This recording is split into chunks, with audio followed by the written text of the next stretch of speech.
This is Del K. Birch, and this is the real spiel. They're looting in Philly. Yes, they're looting in Philadelphia. Why? Mark Dial and Eddie Irizarry. Mark Dial and Eddie Irizarry. Mark Dial is a police officer in Philadelphia who shot and killed Eddie Irizarry on a traffic stop. Eddie Irizarry is a young black man, who was being stopped, and the officer already had his gun drawn. Upon approaching his car, a knife that apparently had a handle like a gun was seen by the officers, or appeared to be by the officers, a gun. And Mark Dial fatally shot Eddie Irizarry, killing him at a routine traffic stop. No gun found on the scene. Well, he was charged with murder and a couple other charges, summing up to the same situation. And he was acquitted. This took place on August the 14th. He was acquitted of all charges.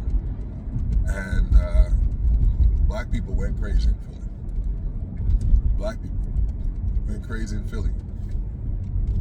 Now, without getting into the merits of the case, we in the black community have seen this so many times before, right? Officers kill us, and judges say, "Oh, I agree with I 100% agree with the defense."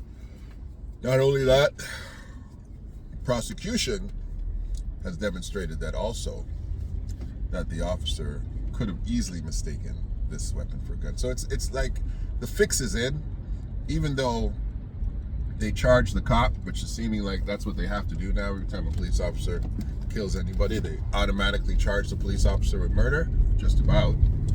But the prosecutors and the defense are probably in a scenario where it's like, hey, don't worry about this, we got you. This was very quick. Like August, to shoot somebody on August 14th and have a trial, at the end of September, that's record speed. That's pretty doggone fast to bring that to trial. So they're trying to get that dealt with. That got thrown out. The judge agreed. This is not a crime. Not every incident is a crime, and away you go. Officer is good. Now, that, to be honest with you, that's kind of the secondary conversation that I came to talk about. The issue is, why are they looting a Foot Locker? Why are they looting apparel stores in Philly? And this is not a set of sophisticated protesters starting a peaceful protest and then deciding to administratively stick up local establishments to hit the city of Philadelphia in their economic pocket. No, these are kids. These are young people who have decided that, in the melee, in the chaos, in the madness, let's go loot some stores. And quite frankly, I don't understand us. And it's black kids that you're gonna see when you're looking through your Instagram today. You're gonna see there's a bunch of black kids going out there looting, and the police are dragging them. The police are putting them in headlocks, and they're young girls and young boys, and they're getting punched in their faces, and they're getting kicked, and they're getting dragged for what? Apparel. Because somebody said, oh, they killed one of us. Let's go get a new pair of Nikes. Let's go get some Lululemon pants. I don't understand us, bro. Like, you know what? If you're that angry, how come nobody goes and loots the bank? How come nobody walks in there and says, you know what, Chase Manhattan, I'm tired of this. Give us all your doggone money.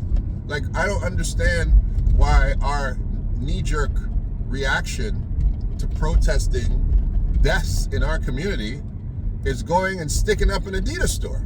Like black people need to think different. Like, honestly, like, we need to have a whole different thought process.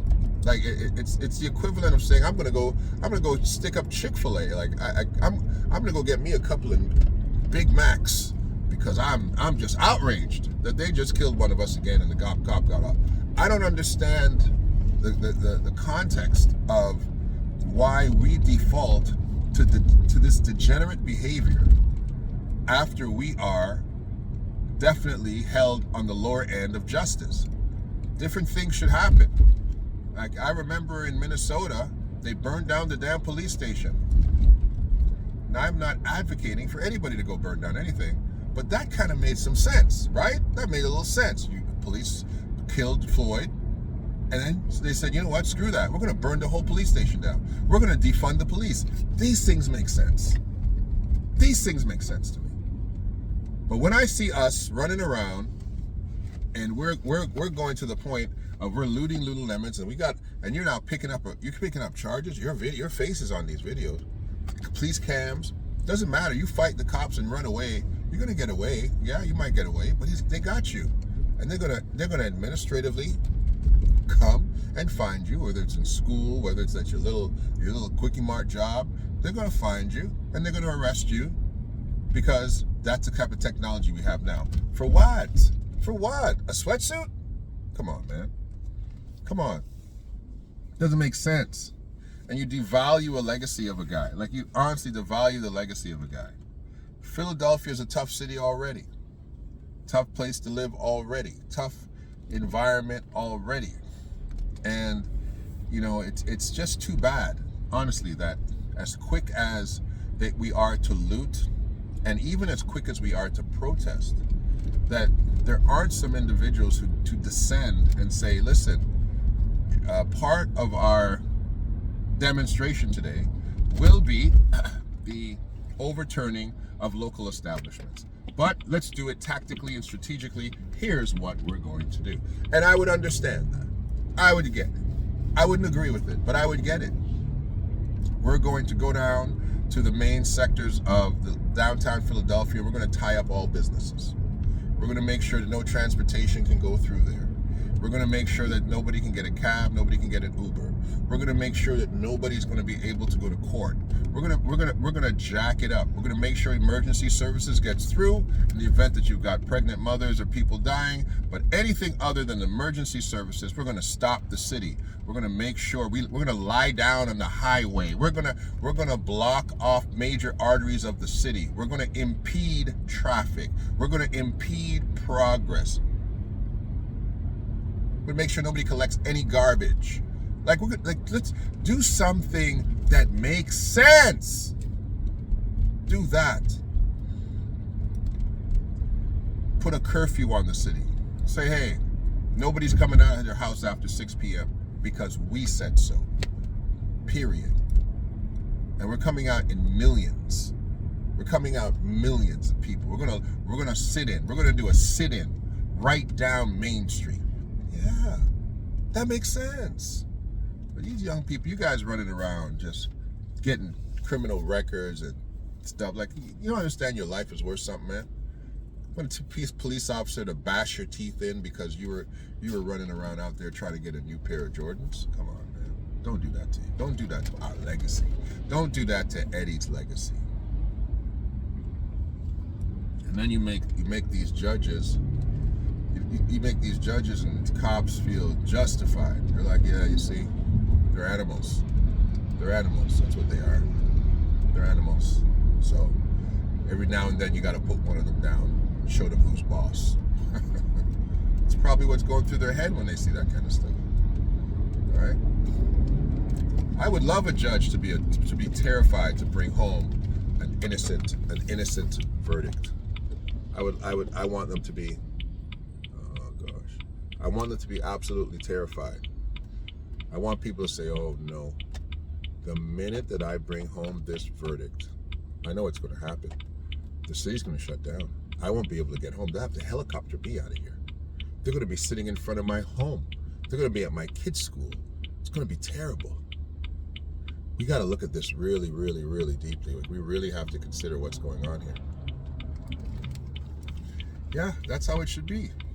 That's the type of energy that everybody should have. The defense, lawyers, everybody. People should say, ooh, I don't even know, bro. The last time I defended one of y'all, whew, man, my life was on hold for 6 months.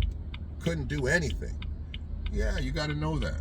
That's the kind of stuff you got to know. No problem, right? So, but this whole foolishness, where you think Foot Locker blinks an eye? They don't blink a bloody eye when you're out there looting Foot Locker. Maybe that's why y'all are doing it. I don't know. Just doesn't make sense to me. You don't even rob a nice suit store. Go in there and get a nice pair of alligator shoes or something. Like, I don't get it. I do not get it. You know, like I said, walk down, go down to the stock market and say, I'm sticking all of y'all up. I want some crypto I want some Bitcoin right now. I want all the Bitcoin y'all can give me, or else. I just don't understand. And we don't do ourselves any justice by letting those kind of things happen. Do better. Do better. In memory of Eddie Irizarry, brother, we're going to add your name to the list. May you rest in peace. And may the city of Philadelphia have peace. Mark Dial, we're going to add your name to the list. May you never have peace. And may the police departments of Philadelphia never have peace. May the judges, may that judge never have peace, because innocent blood is crying out from the ground. Well, he thought it was a gun. It wasn't a gun. It wasn't a gun. It wasn't a gun. Doesn't matter what he thought. It wasn't a gun. He came to the car with his gun out. He came with an intention to take a life. That wasn't a routine traffic stop. All he had to do, if he really was worried about what was happening, this is another thing, young people, he could have done a tactical stop. You know what that is? A tactical stop is where you say, driver, roll down your window. Driver, use your right hand, stick it out the window, open the door, step out with your left foot, put your left hand in the air, walk backwards to me. Tactical stop. Eddie would be alive today, because then they would know the knife is not a gun. It's poor training. It's a bad message that you can kill people because you thought something was a gun. It's Del K. Brereton. This is The Real Spiel.